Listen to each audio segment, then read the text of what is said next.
Olá pessoal, hoje nós nos encontramos para a última reflexão sobre o tema Como seguir bem quando tudo vai mal. Nós vamos olhar hoje o texto de Mateus capítulo 5, versos 10 a 12. Convido você para abrir a sua Bíblia e eu vou fazer a leitura, peço que você acompanhe aí.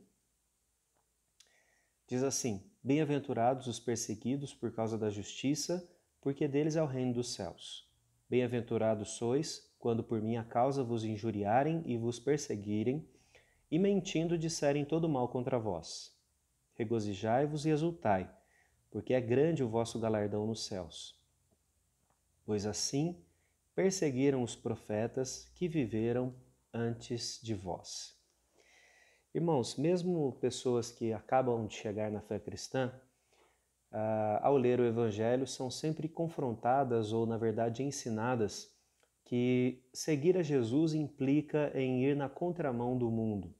Nós entendemos que o Evangelho ele é contracultural e, normalmente, independente da cultura que você vive, do país que você vive, das circunstâncias em que você se encontra, você, como cristão, sempre estará em oposição ao que é chamado de status quo.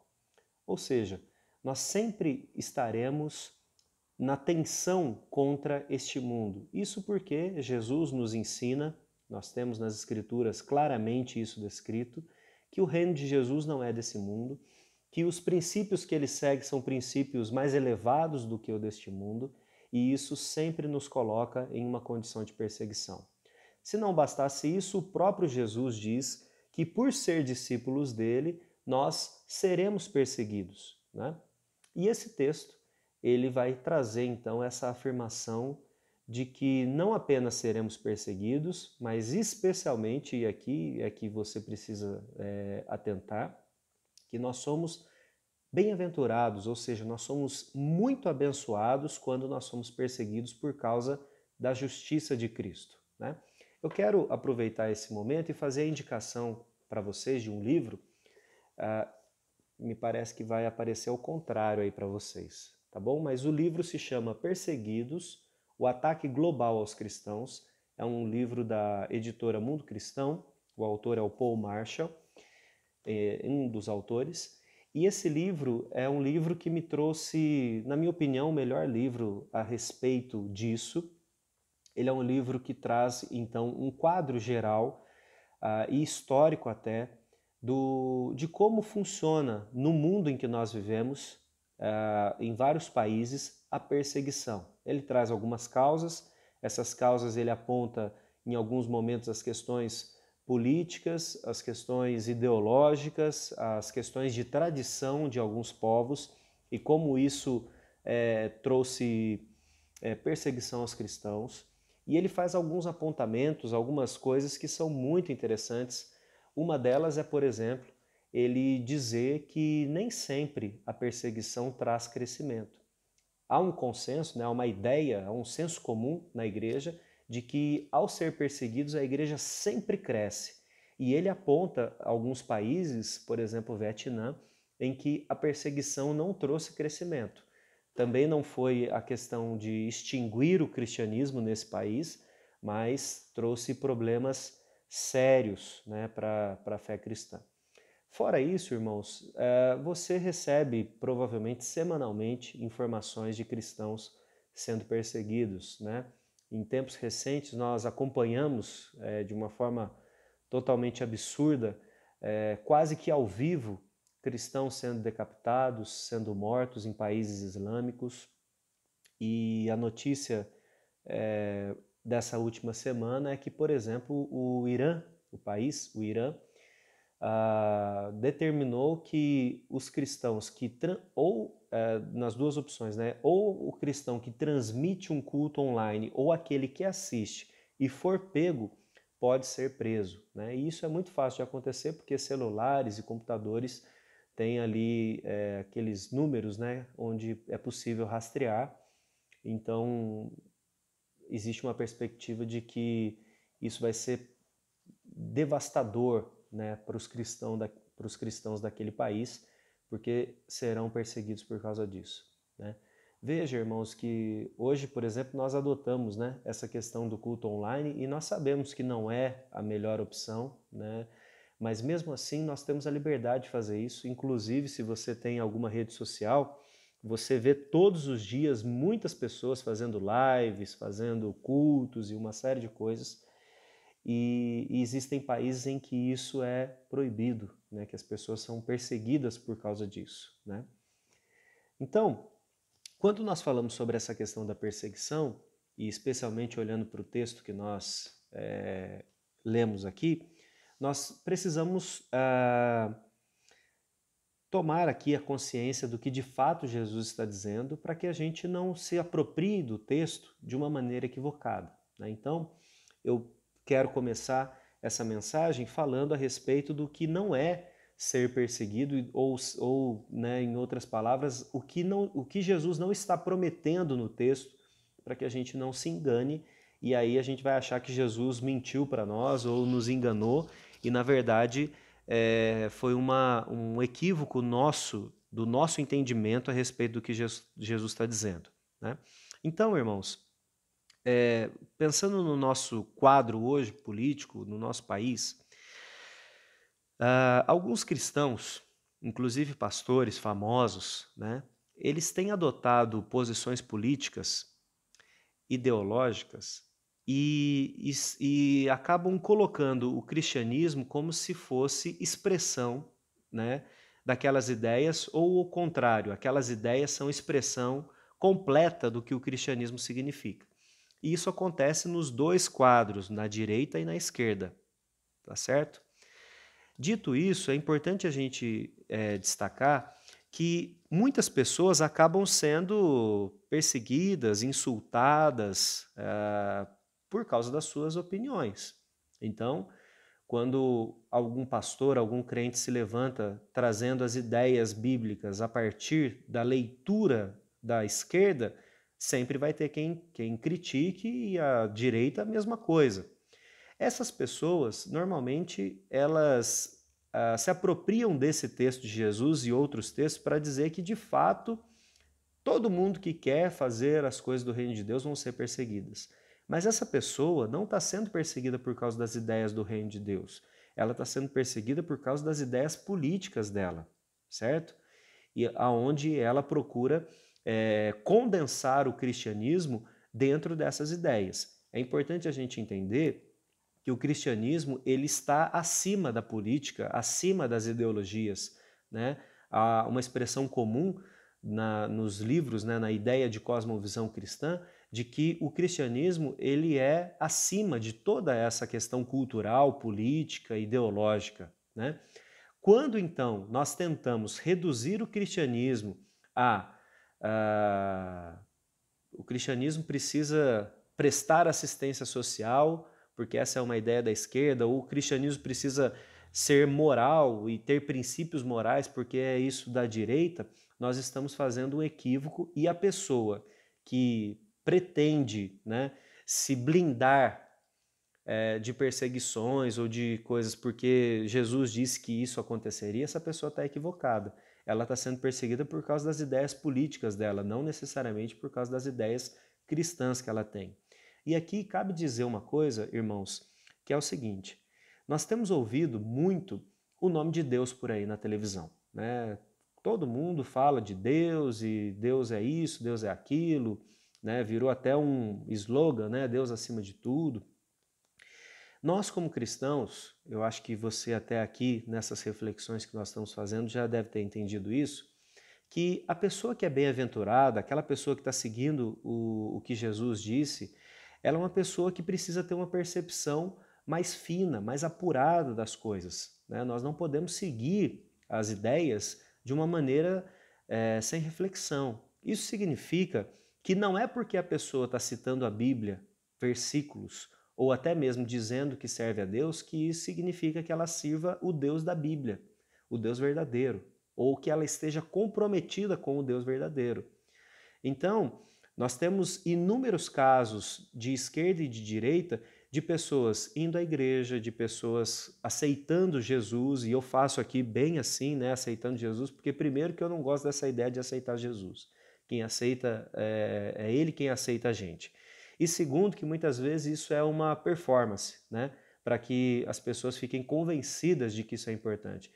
Então, eu acredito que depois de tudo que já aconteceu no nosso país e com a gente como igreja, a gente já pode ter uma percepção mais apurada desse tipo de coisa e não ser levado nessa ideia de que porque a pessoa foi no culto, porque a pessoa tem um amigo pastor, porque ela citou um versículo bíblico, que ela é de fato um cristão, né?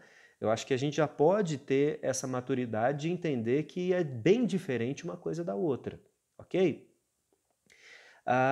Dito isso, nós precisamos entender que o texto que Jesus está se referindo aqui não significa que todo mundo que está defendendo uma ideia e ela vai ser bem-aventurada, ou ela está no caminho certo, porque pode ser que ela está defendendo uma ideia particular, ideológica, dizendo que é uma ideia cristã, ou então utilizando, né, uma linguagem cristã para isso.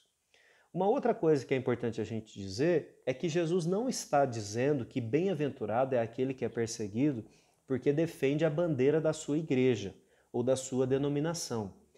É bem provável que ao defender a bandeira da nossa igreja, a bandeira do nosso ramo, por exemplo, né, protestante, que nós venhamos a cometer equívocos. Isso porque Jesus nunca disse que a gente tem que fazer isso. Ele disse que a gente tem que prezar pelo reino de Deus, pelo reino dos céus. E eu quero destacar uma coisa que é interessante, porque Jesus ele diz que a promessa daqueles que são perseguidos é o reino dos céus. E não é sem razão que ele faz isso. Ele fez isso também, ele disse que essa é a mesma promessa, né? Falando dos humildes de espírito. Isso porque o judeu daquela época achava que toda manifestação do reino de Deus tinha que ser terreno, né? Então, a reconstrução de Israel como nação, como Estado, era o que comprovaria que Deus os estava abençoando. E Jesus, ele, então, utiliza a expressão reino dos céus exatamente para quebrar essa ideia material, né? Jesus ele não está dizendo que é só o espiritual, mas ele está dizendo que principalmente é o espiritual, né? Porque na nossa vida aqui nós já começamos a experimentar e viver como filhos de Deus, certo?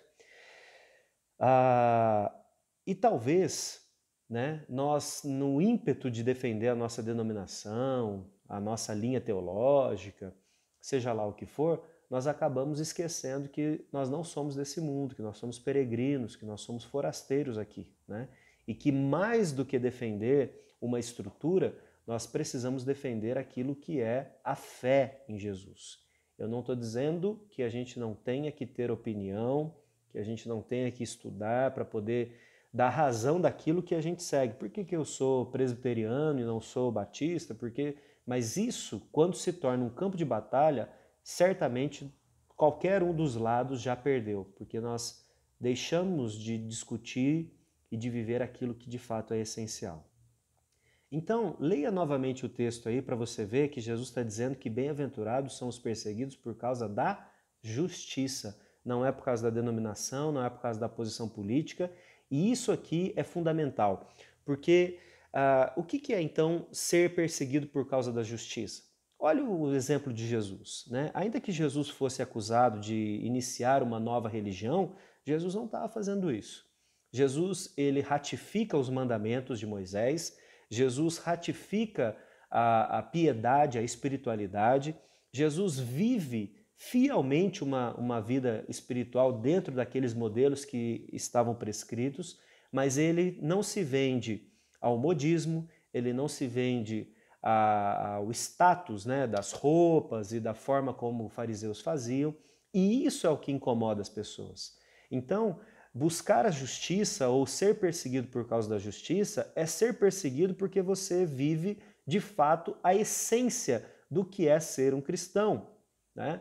Não é necessariamente porque eu defendo na internet ou na rua ou visto uma camiseta e saio defendendo algumas ideias, né? Eu acho que o problema que nós temos hoje, e voltando aqui mais uma vez a fazer uma referência política, é que existem ideias que são cristãs, princípios que são cristãos, que são defendidos pelo lado A e pelo lado B. E aí nós reduzimos o cristianismo ao lado A ou ao lado B, mas é muito mais do que isso. Porque, por exemplo, o cristianismo defende a vida acima de todas as coisas, certo? Certo. Então, eu como cristão não posso aceitar o aborto, certo? Certo. O aborto é a pauta de ambos os lados, certo? Né? Isso você sabe. Mas o cristianismo está defendendo a vida. Então, é o aborto, ou né, o cuidado com aqueles que vão nascer, mas é também o cuidado com os idosos, é também o cuidado com os doentes mentais, é também o cuidado com um pai de família, é também o cuidado com uma pessoa negra, branca, asiática, seja lá qual for a etnia dela. Então, o princípio cristão ele é muito acima de qualquer pauta religiosa, não, religiosa também, né? Mas de qualquer pauta política. Então, a justiça de Deus, ser perseguido por causa da justiça, é nós não fatiarmos o que Jesus ensinou, o que a Bíblia ensina, e simplesmente elencar aquilo que eu acho que é importante, aquilo que você acha que é importante, né? Ser perseguido por causa da justiça também não significa ser inconveniente, né? Então eu sempre fico apontando o dedo para as pessoas, né? Veja, essa é uma ideia do Dr. Martin Lloyd Jones. Ele diz que ele faz, né, uma imagem assim para que a gente tenha mental. Ele diz que as bem-aventuranças é como se a gente estivesse subindo uma montanha, né? Então a gente começa a subir essa montanha com a pobreza de espírito. O que é isso? Eu reconheço que eu sou pecador miserável. Depois eu tenho sensibilidade com isso, porque eu choro pelo meu pecado e pela condição das pessoas. Depois eu subo mais um pouquinho e eu entendo que como tudo isso, eu sou tudo isso, né? Ou eu não sou tudo isso, né? Eu passo a ser uma pessoa mansa, porque eu não vou ficar brigando pela minha própria justiça. E aí eu chego no topo, ou no platô dessa montanha, que é ter fome pela justiça de Deus. Depois eu começo a descer, e essa descida, ela é sempre para o outro.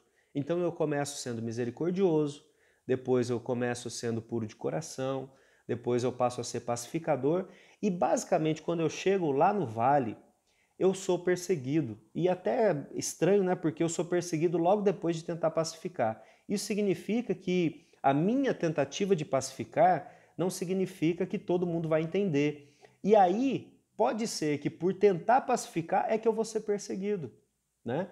Porque o pacificador é aquela pessoa que passou por todo esse processo que a gente fez da montanha. E aí eu enxergo o mundo de uma maneira muito diferente. A minha justiça, ela não é própria, ela não é pelas minhas ideias, ela não é porque eu sou cristão protestante, ela não é porque eu sou um homem branco hétero. Ela é porque Jesus é o Senhor de todas as coisas. E quando ele abre os meus olhos para todo esse panorama que eu vivo, então eu defendo causas, eu defendo pessoas, eu me sensibilizo com situações que as pessoas não vão querer, porque isso quebra o status, isso quebra o que é importante no mundo de hoje, isso quebra os deuses desse mundo. E por isso eu sou perseguido, né? Eu gosto muito do exemplo de Daniel no Antigo Testamento como o modelo de um homem que nós pelo menos não vemos nas escrituras dizendo que ele era alguém que ficava apontando o dedo para um, para outro, sendo inconveniente, né? Se fosse nos dias de hoje escrevendo aí torta direita aí pelas redes sociais e uma série de coisas, mas ele é um homem de um caráter tão profundo que isso incomodou tanto as pessoas que eles fizeram um plano para que ele fosse julgado. E como eles não conseguiam encontrar algo nele que fosse razão, né, de uma condenação, eles precisam criar uma coisa para que ele seja perseguido. E aí nós sabemos que eles fazem isso. Daniel continua com o seu caráter, orando a Deus, não se escondendo de nada, e isso leva ele lá para a cova dos leões, né? E Deus o livra. Mas se Deus também não tivesse livrado, Daniel continuaria sendo o mesmo crente, né? Então, veja que para seguir a justiça de Deus, para ser perseguido por causa da justiça de Deus, não significa que a gente vai ser, de alguma forma, um entusiasta, né? Alguém que fica levantando bandeiras por aí. Mas é alguém que vive concretamente, radicalmente, o Evangelho de Jesus Cristo. Né? Então, não se iluda, né? Não se confunda quando as pessoas de repente começarem a julgar você, a perseguir você, porque você mudou de igreja. Né? Elas vão perseguir você de verdade quando você mostrar o caráter cristão, quando você for de fato radicalmente aquilo que Jesus disse que você tem que ser. Aí sim, esse é um critério seguro. Né? Então, nós seremos perseguidos por causa da justiça de Cristo. Não é por causa da nossa igreja, da roupa que a gente veste, não é por nada disso, é por causa de Cristo. Certo? Segunda coisa, quem são as pessoas que vão perseguir a gente? Abra lá comigo Efésios 6. Eu acho que esse texto é o texto que resume bem o que eu quero dizer para você. Efésios 6, 11 e 12 diz assim: revesti-vos de toda a armadura de Deus para poderdes ficar firmes contra as ciladas do diabo, porque a nossa luta não é contra o sangue e carne, e sim contra principados e potestades, contra os dominadores deste mundo tenebroso, contra as forças espirituais do mal nas regiões celestes. E aí ele vai continuar aqui falando que a gente deve então se revestir da armadura de Deus. O nosso inimigo é o diabo, né? O nosso inimigo é Satanás. Então, nós precisamos entender que a nossa luta é uma luta espiritual. Isso não significa que a gente vai sair na rua e vai sair dando tapa num diabo, ou o diabo vai vir brigar com a gente. Não significa isso. É mais sutil. E eu diria que se fosse no caso da gente sair no tapa com um Satanás por aí, até seria mais fácil. Porque aí a gente olha, vê, sabe que é do mal e pronto. Mas é mais sutil, é mais perigoso, é mais sorrateiro, né? E sendo assim, isso significa que a gente tem que ter uma percepção mais apurada. Se as bem-aventuranças não são características naturais, lembra que a gente disse isso? Não é natural você chorar pelos seus pecados, ser uma pessoa mansa, não é natural. Você só é assim porque Cristo te alcançou. Isso traz uma habilidade para nós de enxergar o mundo de uma forma diferente. Por exemplo, irmãos, o problema do mundo é porque a sociedade é corrompida? A sociedade corrompe o homem? O homem nasce bom, mas a sociedade corrompe? O problema do ser humano é porque os nossos pais causam traumas em nós quando nós somos crianças? Será que o nosso problema é porque nós não temos igualdade social? Nem todo mundo tem dinheiro no banco? Sim e não. Sim e não. Por quê? Porque todas essas coisas que eu disse e muitas outras são consequências de uma causa principal. A causa principal se chama pecado. Se você é um cristão verdadeiro, você sabe que o problema do mundo é o pecado. O problema é potencializado por causa de Satanás, é potencializado por causa de ideologias, mas o problema do ser humano é o pecado. E já faz muito tempo que falar de pecado caiu da moda, né? Falar de pecado é falar de uma coisa antiquada, né? É falar de uma coisa, de uma moralidade muito rígida, é falar de ideias que são de pessoas que não aproveitam a vida, né? Mas é esse o nosso problema. E é por isso que muitas vezes nós seremos perseguidos, porque nós continuamos falando que o problema do ser humano é o pecado. É o pecado, né? Isso significa que o inimigo que se levanta contra nós, ele se levanta por essa perspectiva, em nos manter aprisionados no pecado. E muitas vezes o inimigo vai nos aprisionar no pecado do orgulho de sermos bons religiosos, de termos uma igreja fascinante, de ter dinheiro em caixa, de ter uma teologia impecável, de ter expositores da teologia que são invejáveis. Muitas vezes o pecado ou a arma que Satanás vai usar contra nós é o orgulho, é a arrogância, é a ganância, certo? Então, se o mundo que nós vivemos utiliza dessa perspectiva, ou se o nosso inimigo utiliza dessa perspectiva, o campo de batalha a gente não pode entrar no campo de batalha querendo dar soco. A gente vai ficar dando soco no ar, não vai valer de nada. Então nós precisamos entrar nesse campo de batalha com armas que são apropriadas. E armas apropriadas num campo de batalha espiritual é um caráter, uma espiritualidade, uma piedade, seja lá o nome que você preferir utilizar, que seja adequado com o nosso Senhor, que é Jesus. Então, se eu quero me preparar para ser um bom cristão e viver nesse mundo da maneira adequada, eu preciso ler teologia, eu preciso buscar esse conhecimento? Preciso, porque isso coopera com algo que está principal em mim, mas não é suficiente. O suficiente é eu caminhar cada vez mais na perspectiva daquilo que Jesus está dizendo, por exemplo, aqui nas bem-aventuranças. Quanto mais pobre de espírito eu for, quanto mais eu reconhecer que o problema desse mundo é o pecado, quanto mais eu for misericordioso, for pacificador, quanto mais eu tiver sede e fome da justiça de Deus, mais preparado para esse campo de batalha eu estarei. Eu vejo que o inimigo ele fica fazendo barulho, né, ao nosso redor para que a gente perca o foco, né?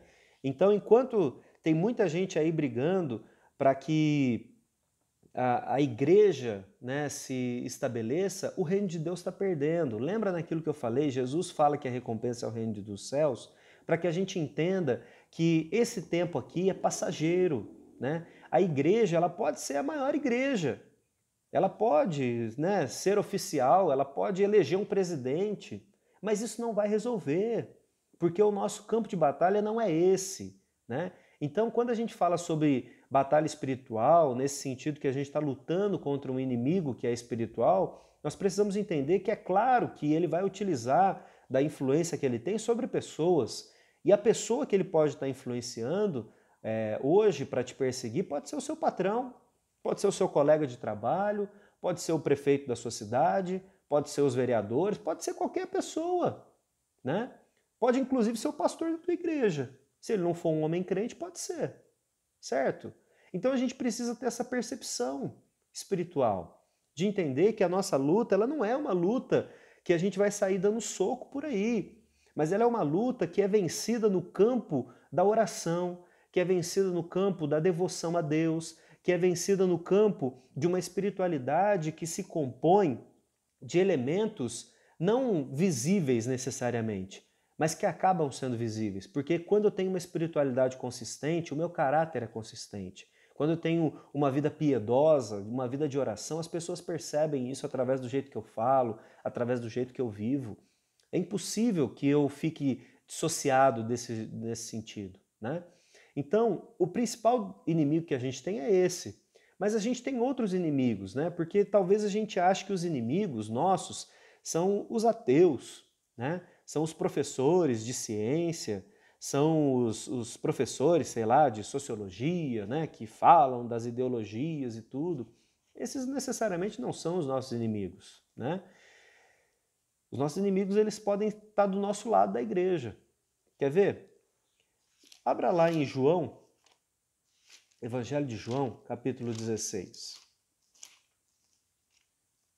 Jesus ele está falando aqui sobre o consolo do Espírito Santo, mas ele faz uma declaração bem interessante. João capítulo 16, verso 2, ele diz assim: Eles vos expulsarão das sinagogas, mas vem a hora em que todo o que vos matar julgará com isso tributar culto a Deus. Algumas pessoas interpretam esse texto falando de muçulmanos, budistas, né? Então as pessoas matam um cristão falando que eles estão fazendo bem ao Deus deles, né? E eu falei aqui budista porque a gente tem uma ideia, né, de que o budismo é zen, é só uma religião de paz. Não é assim. Se você procurar saber nos países de maioria budista como que eles tratam cristãos, você vai ver que não tem nada assim de leve, é bem cruel, né? Então, olha só, aproveitando esse exemplo que eu dei aqui, a gente recebe aqui na nossa casa, através do celular, ideias budistas, né?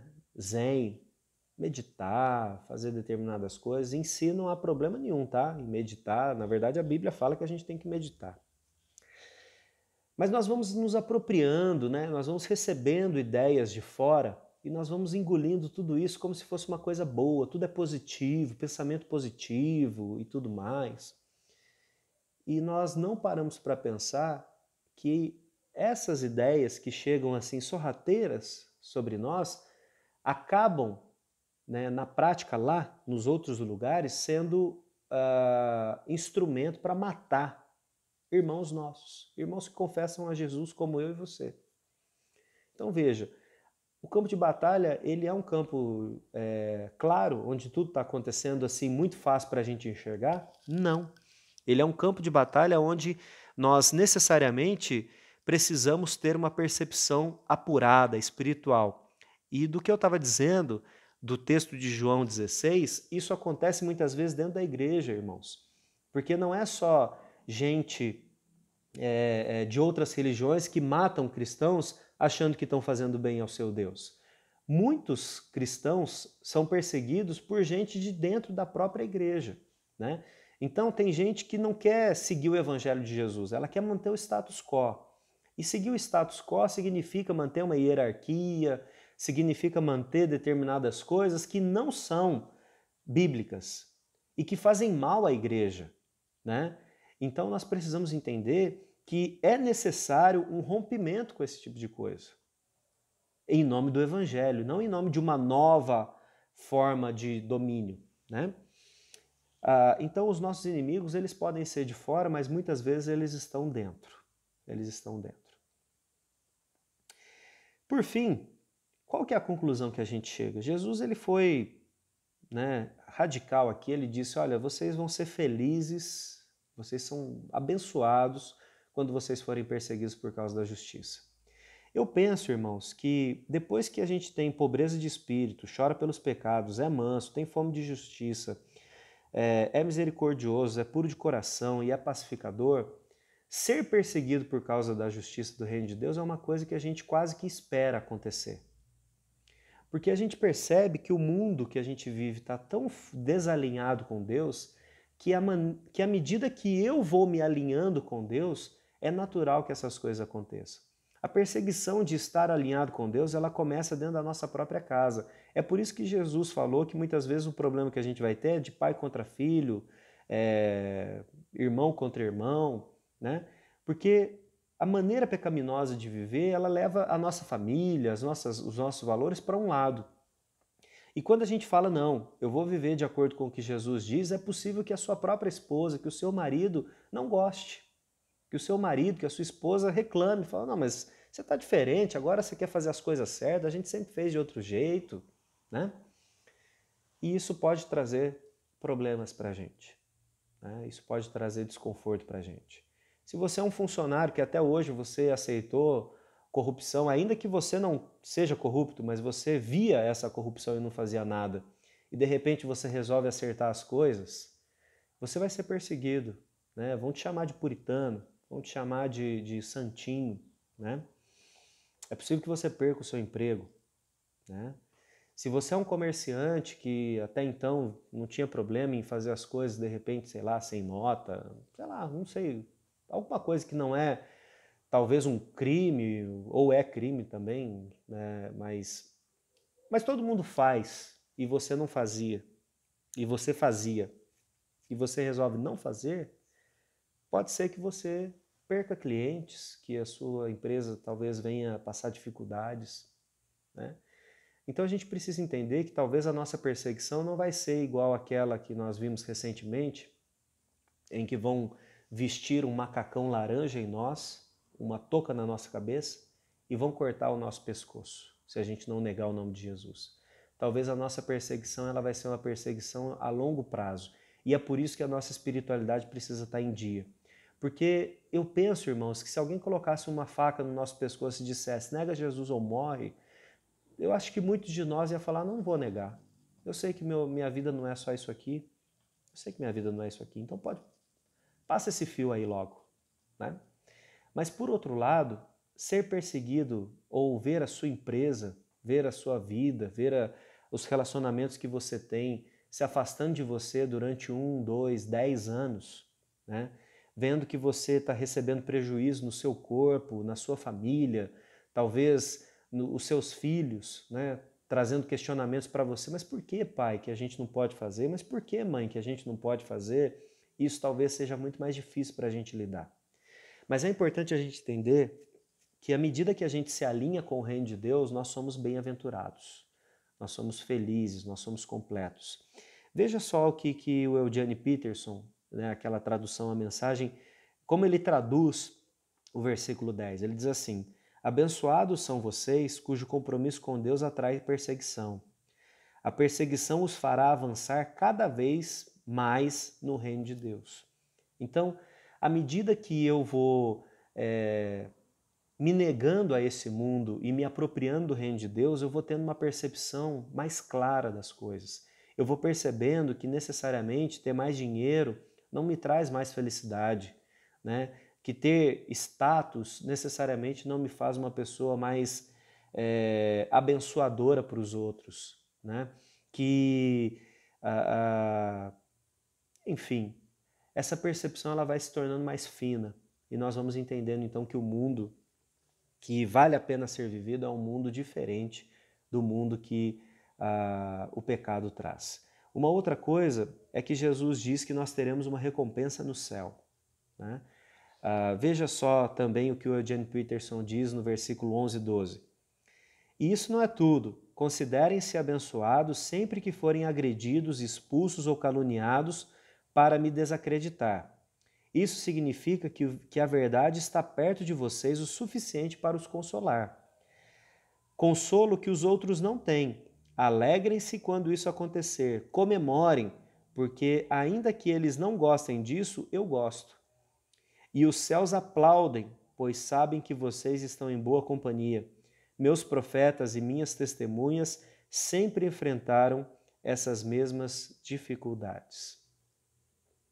Irmãos, nós hoje lemos a história, como por exemplo eu li aqui de Daniel, e vibramos, né, com alguém que é lançado numa cova cheia de leões famintos e passa a noite com eles e sai dali intacto. Ou então dos amigos de Daniel que são jogados numa fornalha e não tem nem cheiro de fumaça quando saem de lá. Nós vibramos com essas experiências e nós desejamos de fato essas coisas. Mas nós precisamos entender que aqueles homens só saíram de dentro da fornalha sem cheiro de fumaça porque eles ficaram em pé enquanto todo mundo se dobrou ao ídolo. Daniel só saiu de dentro da cova dos leões intacto porque ele entendeu que orar ao Deus dele, com janelas abertas, era melhor do que ceder àquilo que estava sendo imposto de forma abusiva. Então, eu não estou dizendo que nós temos a promessa de Deus que nós sempre sairemos da cova dos leões ou que nós sairemos da fornalha. Mas isso significa que nós entraremos nesses lugares convictos de que nós estamos fazendo a vontade de Deus. Ser perseguido por causa do reino de Deus, então, é uma bem-aventurança, porque quando nós passamos por isso, nós temos a clara sensação de que nós não estamos sendo perseguidos porque nós somos mentirosos, porque nós temos algo a esconder, mas porque a nossa vida é limpa, porque a nossa vida foi limpa por Jesus, né? Então, nós nos alegramos sabendo que nós estamos seguindo os passos, bem de perto, seguindo os passos do nosso Mestre. A minha oração é para que eu, você e a nossa igreja que nós possamos ter essa consciência, que nós possamos nos alegrar na justiça de Deus e seguir os seus passos. Que Deus te abençoe e que você possa ficar bem, ainda que tudo vá mal, ainda que esse mundo seja mal, porque nós estamos consolados, confortados e amparados pelo Deus de toda a terra, pelo Senhor soberano de toda a terra. Que Deus te abençoe e que nós em breve possamos nos encontrar. Deus te abençoe.